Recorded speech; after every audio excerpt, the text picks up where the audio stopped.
So hey guys, so gagawa tayo ng experiment. So may nakita kasi akong trend, hindi naman siya ganun ka-trend. Hindi naman siya ganun ka-trending. So yan, naipag-isipan kong i-reprogram yung laptop ko since sobrang bagal talaga as in.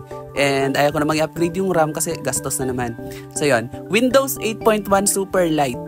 So yan, so ibig sabihin ng Super Lite again, parang beta lang siya, beta version lang siya ng Windows 8. And kapag hindi kayo ganun ka, halimbawa, kailangan may update lagi or hindi kayo ganun ka-techy, huwag yun siyang subukan. So yun, so since yan, for low-end laptop, since yung laptop ko is only 3GB RAM lang siya, and yun, ayaw ko siyang i-upgrade. So gagawin natin siya. Ilalagay ko yung link dyan sa baba, Windows 8.1 Pro Lite. Lite means, ano lang siya, modified by other administrators. So, ibig sabihin, yung ibang mga technicians or sabihin na natin ibang mga administrator is minodify yung Windows 8 para maging light and para mas maging mabilis. So, yan. So, ito-download lang natin yan. Lalagay ko yung link dyan sa baba. Huwag kayong mag-alala. So, yan. So, hindi sponsored yung video na yan pero lalagay ko yung link dyan sa baba. Yan. Windows 8.1 Pro Lite. Yan yung kailangan natin. Yan. Ito-download lang natin siya. So, yan. So, humiram ako ng laptop na, hiniram ko na yung laptop na yan, pang download ng operating system na yan. So, next naman ito-download natin is Rufus. So, bali dalawa lang ang kailangan natin i-download. Unang-una yung Windows 8.1 Pro Lite ISO, and pangalawa yung Rufus na yan. Ayan, yung Rufus. Rufus, yan yung paggawa ng USB, paggawa ng bootable USB. So, mahalaga yan. Hindi pala mahalaga, yan talaga yung kailangan natin for this procedure. So, lalagay ko rin dyan yung link sa baba, i-download nyo yan. So, ayan. So, i-wait nyo lang siya hanggang matapos yung download. So, ayan. So, bali dalawa lang yan. So, i-wait nyo na lang yung Windows 8.1 Pro since 2.6GB. So, isipin nyo, operating system na laptop yung i-download natin pero 2.6GB lang siya. What a nice, diba? So, yan. Kapag na-download na yung dalawa na yan, ipa-plug in nyo lang yung any USB na meron kayo or kailangan nyo. Yan palang USB na yan is 8GB. Since yan yung suitable, 8GB and above, 4GB hindi siya advisable.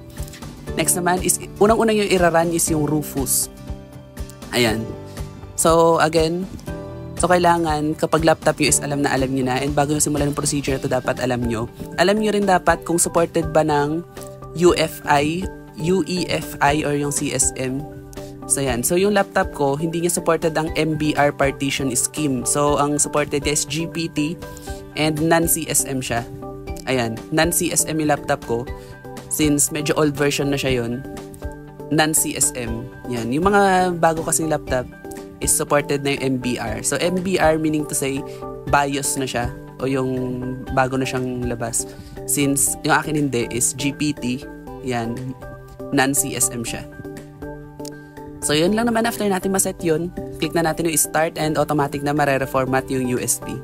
So, huwag kayong mangalala kasi yung USB na yan, pwede nyo ulit yan i-reformat and magamit nyo siya as normal USB ulit. Kung baga, gagamitin nyo lang siya for bootable purposes.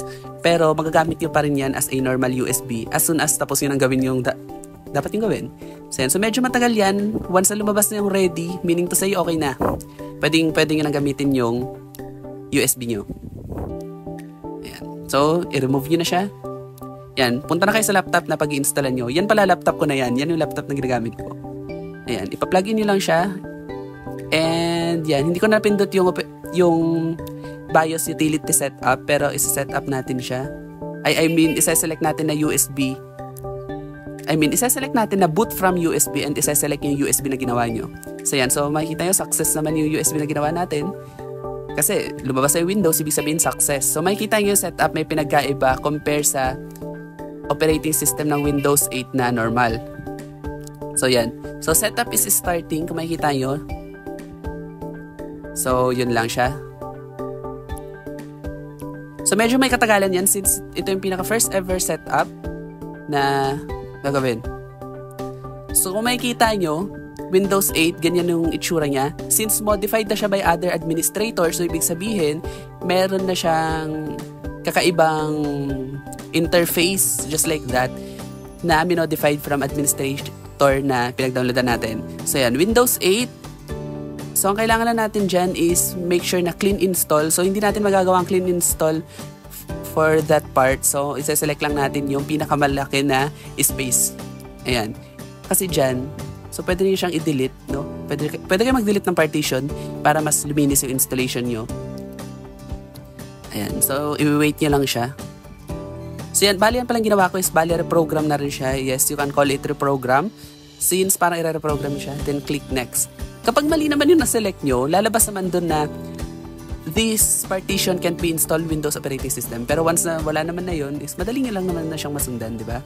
Basta i-select nyo lang yung pinakamalaking size, yung gig, ganyan. So yung getting files ready for installation, so mabilis na yung loading, so ikakat ko muna, no? So after that, mag-restart ulit yung laptop nyo, just like on the video, for another reboot. Yan. So sa una, huwag kayo matakot pagka lumabas yung ganyan. So bali kapag ganyan, ulitin nyo lang yung installation nyo. Ayan. Blue screen of death ang tawag dyan, pero once na lumabas yan, ulitin nyo lang ulit yung installation. So yan, i-restart nyo lang installation, remove the USB, and run the setup or boot from USB again. Select boot from USB again. So yan, uulitin nyo lang siya, just like that. Yan, uulitin nyo lang siya sa pag-setup. So once na lumabas na yung yan ulit, uulitin nyo lang yung pag-setup as in.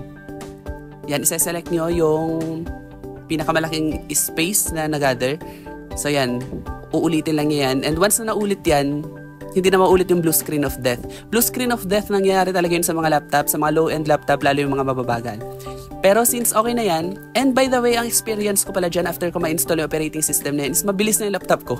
Ayan, ginagamit ko lang naman na laptop for school kasi hindi naman din ako naglalaro and wala din akong alam na games na for laptops or whatsoever. Yan, hintayin nyo lang na matapos yung loading na yan. Yan, so hintayin nyo lang matapos yan. So i-cut ko muna yung video na yan, no? I-cut ko muna. So yan, so makikita yung installing updates. Ayan. Yung updates na yan, ano lang yan, hindi yan totoo. Kasi yung base sa binasa ko muna kasi siya bago ko in-install. And ni-remove ang Windows update sa operating system na yan for pampabilis. Ayan. So next naman is finishing up na siya, no? Ibig sabihin pag nag-finishing up na, ibig sabihin okay na. So gano'n, hintayin nyo lang siya mag-boot up ulit. So ayan, so i-shortcut na natin yung video na to. Once na nag-reboot ulit siya, so good to go na yung laptop. Hintayin nyo na lang siya na mag-loading ulit. So ayun, so tapos na yung installation natin, na-reprogram na natin siya. And na-install na natin yung Windows 8.1 beta, or I mean Lite. Lite is also a beta. Ko-compare ko siya into a beta since hindi fully support siya from Windows. Kasi na-modified na nga ng administrator, di ba? Pero kung gusto niyo to, ilalagay ko rin siya sa description below. So, yun. Ayan, getting devices ready, meaning to say, success yung nagawa natin na make sure, success yung nagawa natin na bootable USB.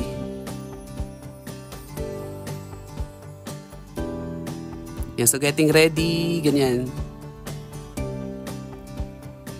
So hintayin natin siya na mag-loading. Ayan. So hindi ko kinat yung banda dyan kasi akala ko mabilis lang siya pero nagkamali ako, mabagal pala. So yan, so mabagal pala initial setup niya. So yan, so once na umokay naman na siya, tulad niyan. So yan na yung pinaka parang final setup or startup setup or whatever you call it. So, yan.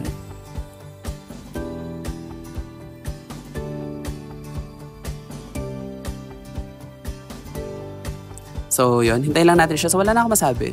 So, marami na rin ako nagawang ganito. Oo. Pero pinipilit ko mag-success lahat talaga. Scene. So, ganun lang siya. So, 39 seconds na lang ang left sa video na to for voiceovers. Tapusin na natin, no? So, kapag lumabas na yan, ibig sabihin, pag lumabas na yung setup screen, in-expect ko kasi talaga is mabilis lang to kaya hindi ko na siya pinutol. So, mabagal pala. Mabagal pala yung loading niya. And yan, kung makikita nyo, naka-forward na yan. So, sa unang setup, ganyan talaga siya kabagal. Pero once na lumabas na yung product key, as in ganyan, so meaning success na yung installation. So, yan, i-set up nyo na lang siya. Ayan. So, yun, success na siya. Pansin ko, bumilis yung laptop ko. So, thanks for watching.